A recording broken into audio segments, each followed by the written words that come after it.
What's going on, Paisanos? V here. Come on, you guys. Well, a little market wash today.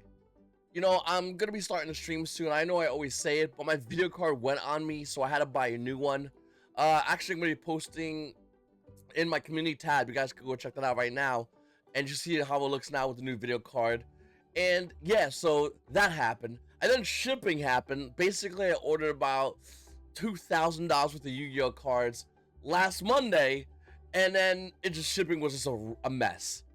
I might make another video talking about shipping and Yu-Gi-Oh, because a lot of people, I don't know, man. People say it's post-COVID or whatever it is, but shipping's been really bad the past couple of years, and I don't know what's going on with it, but it is what it is. I also ask you guys, what deck should I play? Because I have access to all these decks, and I kind of want to, come back to remote streaming and playing a bunch of decks, and then from there we'll feel out what deck we like the most, and then move on until around December, in which I'm gonna get Risers and Mouse, and we're gonna play both decks. So definitely check that out, guys. Check me out on stream on Twitch TV, YGOPaisano. Links down below. Give it a follow. I'm gonna be streaming soon, so see you there. All right, let's talk about the market, because the idea for everyone watching these videos obviously is several reasons. One, to make money, but two, to acquire the Holy Grail of the Yu-Gi-Oh market. And as time goes on, the Holy Grail gets more and more wanted. It gets more and more valuable. It gets more and more legendary. I mean, how many people told you they own a Stardust Dragon Ghost Rare First Edition, only for you to roll your eyes at them? And there was a time in Yu-Gi-Oh, people would say that and you go, "Sure, who cares, it's whatever." Now it's like, you don't own a Stardust Dragon Ghost Rare First Edition. You don't. And a Black Rose Dragon First Edition Ghost Rare, you don't own it. And don't be wrong, Konami's gonna reprint a lot of stuff. Wouldn't be surprised if they reprint Duelist Genesis. But just like we saw with the recent reprint not long ago, when they reprinted Light and Destruction, even Retro Pack, the values don't maintain the same valuation as the original sets. And that's gonna be the same with Duelist Genesis in case Konami was to ever reprint it. And the reason why is simple, is because Stardust Dragon First Edition Ghost Rare goes from, let's see, we got one for 1,500, then 1,600, and then 2,000, and then 2,200. Like, the prices of this card are always amplified up until probably around 3,000. And to be honest with you, I do think that every Yu-Gi-Oh player wanting a card like this, you don't realize, and maybe, because I'm telling you right now, I didn't realize when I actually had this card years ago, a long time ago, that this card was going to be considered one of the Holy Grails of Yu-Gi-Oh! And right now, we're in that time. Think about it. Yu-Gi-Oh! Is going to be here for the next 5, 10, 20, 30 years. So you are in a position right now to acquire the Holy Grail. Now, here's the question. And question of the day. What is currently the Holy Grail of Yu-Gi-Oh? Do you guys know the answer? I do. I've talked about it in the past, and I'll tell you what, in the next video, I'll mention the actual card that is currently the Stardust Dragon that you probably haven't realized it is yet.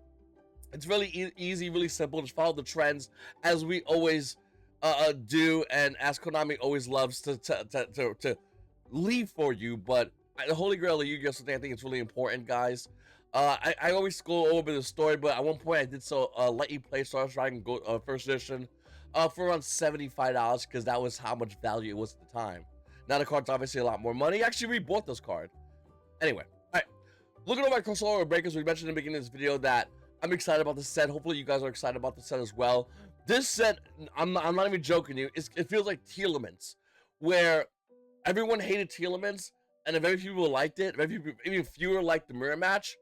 And I really enjoyed Telements. I love the mirror match, and I feel like crossover breakers might be that way. It might be where like everyone's gonna be excited about it, and then after a while, everyone's gonna go, "Oh, this mother sucks, boo-hoo."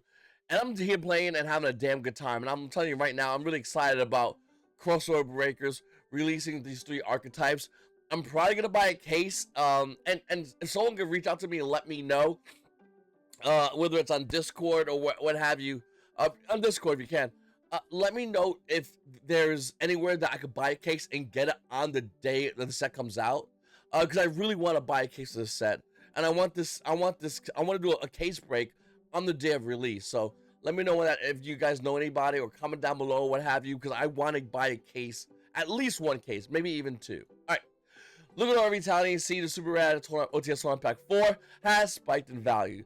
The previous price was roughly around 75 cents to $1. The current value, $9 a copy. Almost near $10, by the way, after a quick couple of sales. Obviously, this card's really good against the new Azumina cards. But I'll be honest with you, I feel like this card is just going to slowly rotate away. I feel like it's a good card, kind of, but not really a good card permanently. And Azumina players are relatively new right now, and as the meta progresses, and we're going to see a lot of differences as the meta progresses, where Azumina players are going to be a lot smarter when playing against a card like Retaliate C. I don't think it's going to last as long throughout the meta as a lot of players who are buying this card at $9 and $10 think it's going to. Then we have Mochami Fualos. This card is a secret rare of the year, with the price being $128. $130, by the way, after that one sold. $134. This card is definitely one of the must-have cards in the game. Now, here's the thing. Here's the truth.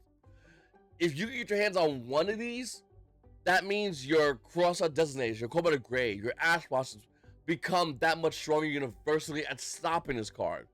You get your hands on 3 of these, well, that changes everything, because now you can utilize as well as optionally stop those cards. And I feel like a lot of players looking over the previous weekend's deck list are kind of doing that, where they got 1, all right, cross, I'm just putting everything to stop this card.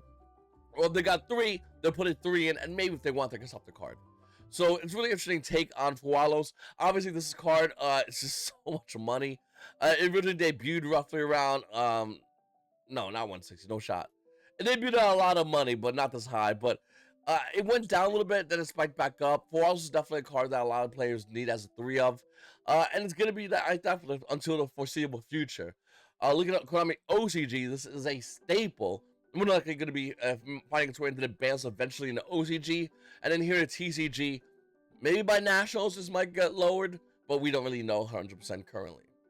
Then we have Dominus Impulse. The secret rare version of this card is $60. $60. This weekend or the week before, it was like $37, $38, and now it's almost doubled to $60 because of how many players realize how broken this card is. Now, obviously, this card conflicts with the Fiendsmith package, so you're seeing some players kind of dance around that, but universally, this is another must-have card. Is it like the other Dominus card? I forgot the name of the card already, where it's like, oh, if you want to add, you stop that. No, this just stops the special summon. It's insane. It's really good, and I think a lot of Yu-Gi-Oh players are definitely going to obviously gonna need to get this card as a play set. This is like another must-have card. There are players not playing Impulse. If you're not playing Impulse, you can't play Fiendsmith more easier. But Impulse is insane. Just throwing it out there. All right. Yeah, I know. Hot news here. Mami Peria. This card actually is starting to go up a little bit as it makes its way into a must-have card for the side deck. The secret version of this card is roughly around $68. Look at the QCR, which I was hoping for it to go down. The QCRs didn't. They're roughly around $145. They used to be $150. So you can say, well, V, they went down by $50. No, not really, because after that one sold, they're back to $150. This is a must-have card for the side deck. The way I see it, it's Upstart Goblin. It's Upstart Goblin, or you don't normal summon from hand, especially from a hand, or normal summon, which is a damn crazy effect. So I think this card, when you look at this card, when you slide with this card, it's kind of like that, and really insane. Obviously, Orcus got some support, and Orcus players ran the Orcus Harp Horror, the quarter century secret rare. But he hit me up, he told me he bought this card for $30. You can see over here being roughly around $27. It is $135 for Orcus Harp Horror because of the new Orcus support. Couple of things. Number 1, DD Cross's High. That's at 3. Number 2, Bestials. Like, to anyone who's bought this card at $135, just realize, like, how many players are playing Bestials. Bestials just roll Orcus. I don't understand the why. And I mean, it's a real, like, concern for the players because everybody really wants this card. And there's people actually buying like $135. You bought a playset at $135. Before that, it was 70s and 60s. Like, bro, it makes no sense. Don't buy this card. Sell this card right now. If you bought this card, sell it as soon as humanly possible. It is pure cash. Orcus is not going to do anything the way you think it's going to do anything. I'm just going to throw it out there. Sell as fast as possible. Speaking of which, Tenpai Dragon Pyra. Okay? The super rare was always money, and it still is. It's about 13 to 14 bucks for a Pyra super rare out of Legacy out of Destruction. I mean, hey, listen, Tenpai gotta attack you somehow. I mean, yeah, you still gotta ask a friend or borrow Trident Dragon.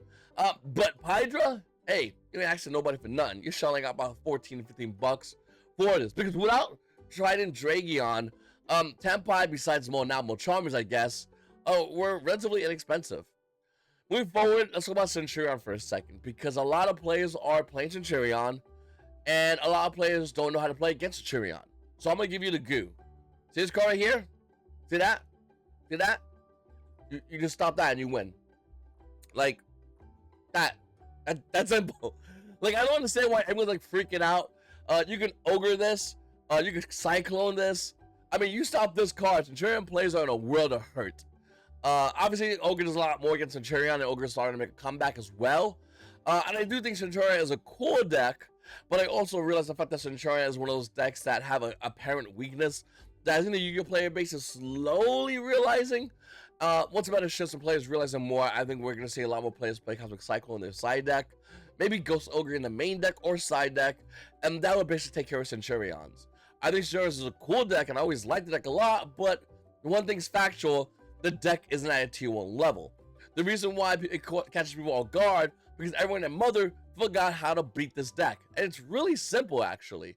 And as time goes on, as more players play this game and more players realize the meta, as much as Centurion's badass, it's probably going to fall off because these very apparent weaknesses. Now, could it change? Could it evolve? Absolutely. But as it stands right now, Centurion was a cool deck, did a cool thing at a one YCS event. Maybe topped a couple of regionals. But players are slowly but surely realizing how to stop this deck, and it's not really that hard. Moving forward, let's talk about the newest OTS pack, OTS pack 28, and how cheap it is. Remember the days of OTS packs, and when they release cards, it'd be like $100 for a couple of weeks? Oh, maybe not $100, $75 for a couple of weeks? Like, it was bangers. OTS pack 26, that's 26, doesn't even last that long. With a market price of $57, we're seeing it be $43 for Diabell Star. With a market price of $42, we're seeing a $35 price for Fenmo Ubel. With a market price of $28, well, it's actually stabilizing low. Ultimate Rare, which probably looks insanely nice. I mean, I bet all these Ultimate Rares look insanely nice. The problem is they all have QCRs. So Konami's basically releasing this set as less because QCRs came first. You understand? We had low Ubel and Diabell Stars debut first as Ultimate Rares, they might hold a higher value compared to a QCR counterpart. Being the fact that it's Switch, well, this is what you have here. Excuse me. Now, I'm not saying these prices are going to be trash, but they are going to fall. And they're going to fall quite easily because of the QCR counterpart. But the super rares is where you need to always look for. Grab all these super rares. A lot of players are cracking, not getting in their Diabell Star, tossing that in the trash. Super rare trigger game, Moon and Close Heaven, Buzz Sword Shark, Bomb Token, Samurai Destroyer. I mean, all these cards, listen, you might think they're dumb and that you might think they're stupid, but guess what? One of the cards I mentioned in the beginning of the video, Retaliating Sea, was one of those super rares that people would throw away. They would throw those away constantly. And this card's damn near $10. No one is not throwing this card away anytime soon. Just like these super rares coming out of OTS 1 Pack 6. So the value, what I'm telling you, is not in low Ubel Diabell Stars. They will go down in value. It is in the super rares that are basically going to be worthless because everyone's and their mother's going to try to crack these packs for these second-rate Ultimate Rares. Which, don't get me wrong, I'm a massive fan of Ultimate Rares. I always rather play Ultimate Rare over QCR. That's just how I am. But with that said, I do think that the super rares will always be where the money is. Grab the super rares, throw them in your bag. People cracking packs, want to throw a super rare out, say, hey, listen, I'll take that from you. Even the commons, by the way, have also shown great value. Grab those as well. Grab it all, throw it in a BCW 800 count box, and you'll be good to go. Set it, forget about it, and move on with the game. Don't throw these OTS cards away. They have huge value in the future. So, I talked about Meros. Actually, I made a post. It'll be going live soon, if not live already, about Meros in my community tab, and how the prices of Meros are insanely expensive. Where you got Bizpike being about 50. Well, actually, Hold on, it's not 15, right? Is it 15? Abyss Pike is $22. As a super rare, by the way, out of Ashback 5, just backing up that super rare thing I was talking about earlier. Two other cards like Atlantean Dragoon's Ultimate Rare out of AP2, which is now $200. You need 3 of them. Why are these so expensive? Well, because Mermails. And it's almost like Heroes, where like if you bought a max rarity and it's old, even if Konami wants to reprint like Dragoon's QCR, it doesn't matter to Ultimate Rare Dragoons. Ultimate Rare Dragoons came out of Astro Pack 2. It might go down a little bit temporarily, but it'll spike back up, as all Ultimate Rares eventually and utterly do when there's any kind of support for them. Looking at Mermos, I always tell everyone the story. I bought and sold Mermos. This is the 4th time I own Mermos Max Rarity. I have bought and sold it 3 other times, and every time I bought it and sold it at a less value, I had to rebuy for more money, and then bought it and then sold it, and then had to rebuy for more money. And I'm never ever gonna sell Mermos. And I like Mermos, but I mean, listen, the values always go up in value for Mermos, and it's because obviously they have a huge community behind them. A lot of players like Mermos, but more importantly, how the hell are you gonna go and get yourself some Astro Pack 2? And by the way, if you can't get Astro Pack 2, hey, listen, no big deal. You can still get Dragoons at a Structure Deck version. That's gonna run you about what, $4 or $5 with shipping. So that's for the super rare. Don't worry about it. They've been OTS common at an OTS 1 pack 14. That common version, mind you, is about $2, 3 with shipping for a common at an OTS 1 pack 14. So you see what I'm saying here with these OTS packs and why it's so important, and why Mermos, if you ever get Mermo deck core, never sell it. Never sell it. Never sell it. It always comes into the game. It waits like 4 to 6 years and jumps into the game and then says, "Hey, how's it going? You guys gotta rebuy me if you sold me." That's Mermos in a nutshell. Like that's what it is. It's always happened. It always will happen for some ungodly reason. I'm never selling this stuff. Moving forward though, we have Mirror Force. Now here's a question I want to ask you guys. Very good question. Looking over at Mirror Force Metal Raiders first edition. This is one I actually went and got not long ago. I think I'm paying around 100 and change. The current price of Mirror Force right now out of Metal Raiders first edition has been spiking. The current value is around $300. So 300 everywhere you go. Near the bottom of the page, we start talking about $400 price range after a couple of sales of original print Metal Raiders first edition Ultra Rare Mirror Force. Moving forward, we have the Pharaoh's Rare, particularly the Ultra Pharaoh's Rare, which in my opinion, I feel like when we talk about Pharaoh's Rare, I always think about artificial hype and inflation, because that's what Ultra Rare Pharaoh's Rare are, realistically. It's artificial hype plus inflation. But with this one specifically, it might not be. Look at Mirror Force, it's currently around $300. There's only one listing available already for the Ultra Pharaoh's Rare. And I want to ask you a question. Which one do you prefer? Me, if I had the chance to buy either or, I still like the Metal Raiders one. It's OG, it's cool. I like it in Edison, it looks clean, it's fun. This isn't bad though. Like, you can't say the Ultra Pharaoh's Rare is terrible. It's not. But to have the OG first edition, I think is better. But I want to know in the comments down below, which one do you guys like? Do you guys even like Ultra Pharaoh's Rares? I mean, there are some of them that aren't bad. Even Secret Pharaoh's Rare, some of them that aren't bad. But when you compare them to an OG counterpart, I mean, it's really hard to choose. Majority of the time, because I'm an old Yu-Gi-Oh player, I like the original print cards. I remember, pulling Mirror Force out of the pack and screaming and yelling, being all pumped about it. Being a huge nerd and whatnot. Many moons ago, it's fun. It was exciting. If you cracked Mirror Force out of Magazine Maidens, you're like, oh, right, vendor, like, or go out selling it. It doesn't have that excitement. You can't really use it. I mean, you kind of can, but not really. It's cool, but whatever. I don't know. So let me know what you guys think about that in the comments down below, guys. Make sure to go ahead and follow me on Twitch TV, YGO_Paisano. Links gonna be down below. Hit that follow button because I'm gonna be streaming Yu-Gi-Oh. We're gonna be playing a bunch of stuff. We're gonna be going over the market. I'm gonna be playing remote dual locals, and I would love it if you guys would go ahead, hit that button, and join me. And I'll see you there. It's your boy V, and you guys have a great day.